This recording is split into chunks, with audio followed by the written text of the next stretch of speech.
This video is going to look at your human rights one-pager, the skill we are working on, and the content that you are going to need to have in it. So as we've been working on with our formative activities, we are working on this critical thinking skill of identifying and defining problems. If you have the ability to do that skill, you can do this right here. Define insightful problems that are relevant to a group of people. For this one-pager, it looks like defining human rights violations, and groups of people impacted by the violations. To take this to the next level, it looks like doing those things as well as providing reasons for how these problems were created. So again, for this, it looks like identifying human rights violations, relevant to groups of people impacted, and then providing reasons for why these violations occurred or potential reasons for why they occurred.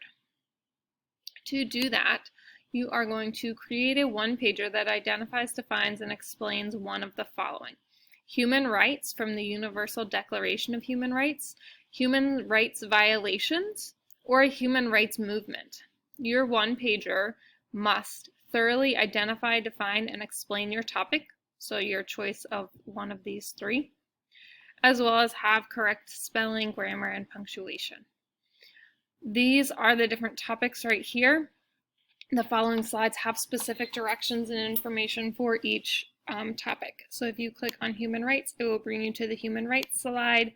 Human rights violation will bring you to that slide, and human rights movements will bring you to that slide right there. So let's start with human rights. Your task is to create a one-pager. This is how you will do it. These are the things, the steps that you need to take.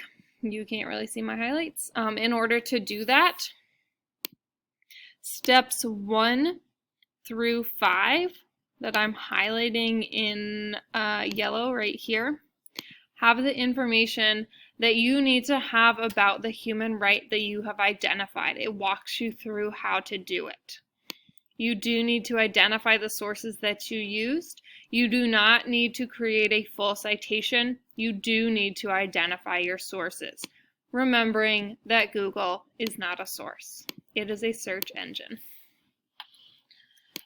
For human rights violation, again, the task that you are doing, creating a one-pager, steps 1 through 6 tell you specifically what you are going to do, the information that you are going to have on your one-pager.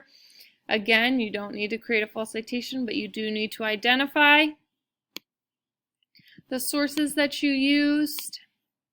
So this is looking at human rights abuses or violations in the world. And if you are choosing to do human rights movements, your task is again up here. Shows you what your one-pager must have. Steps 1 through 7. Oops, look at that. You can see it. Steps 1 through 7 show you the information that you have to have in your one-pager. If you are doing this one and you're a little bit stuck on what a human rights movement is, if you click on this document, it will bring you to a list of resources.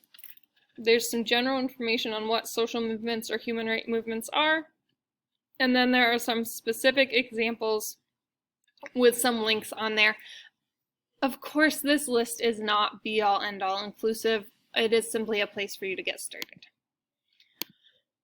So again, you are creating a one-pager on the topic of your choosing, whether it's a human right violation, or a human right movement, in order to show that you can identify and define insightful problems that are relevant to a specific group of people.